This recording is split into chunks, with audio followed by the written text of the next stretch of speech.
है ना, या अय्युहल्लज़ीना आमनू कुतिबा अलैकुमुस सियामु कमा कुतिबा अलल लज़ीना मिन क़ब्लिकुम लअल्लकुम तत्तक़ून, मतलब तकवा। हाँ, बस ये सारी उधर ही जानते हैं।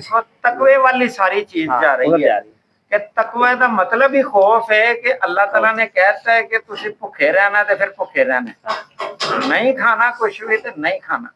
ਇਹ ਹੁਣ ਕੱਲ चीज लज्जत वाली भी है ਅਗਰ ਤੇ ਸਾਥੀ ਅਗਰ ਇਹ ਨਾਲ ਲੈ ਜਾਣ ਤੇ ਪੜ੍ਹ ਆਉਣ ਤੇ ਅਗਲਾ ਜਿਹੜਾ ਨਾ ਜਿਹੜੀ ਸ਼ੁਰੂ ਚ ਗੱਲ ਕੀਤੀ ਹੈ ਨਾ ਕਿ ਟ੍ਰੇਨਿੰਗ ਜਿਹੜੀ ਹੈ ਤਰਬੀਅਤ ਜਿਹੜੀ ਹੈ ਉਹਦਾ ਕਿ ਸਮਪ ਹੋ ਜਾਏਗਾ ਔਰ ਇਹ ਪਤਾ ਚੱਲੇਗਾ ਕਿ ਵੀ ਇਹ ਮਹੀਨਾ ਤੁਸੀਂ ਮਸ਼ਕ ਕਰ ਲੈ ਕਿ ਨਾ ਝੂਠ ਬੋਲਣਾ ਤੇ ਅੱਲਾਹ ਤਬਾਰਕ ਤਆਲਾ ਜਿਹੜੇ ਅਹਿਕਾਮਾਤ ਦੇ ਨਾ ਮੁਬਾਸ਼ਰਤ ਦੀ ਤਰਫ ਜਾਣਾ। ठीक है ना, मना करता ना अल्लाह ने। हाँ, कोई ऐसी फेल नहीं करना जिसना ਤੁਹਾਡਾ रोजा ਜਿਹੜਾ फासद हो जाएगा। ਤੇ क्या है ये प्रैक्टिस महीने दी है। अगर पूरा महीना प्रैक्टिस करने तो बाद ये अगले महीने सारे वो काम शुरू कर दिए तो क्या रोजे का मकसद हल होया, ये कल पढ़ांगे इंशाअल्लाह। बस यही अल्लाह ताला का मकसूद है इबादत का।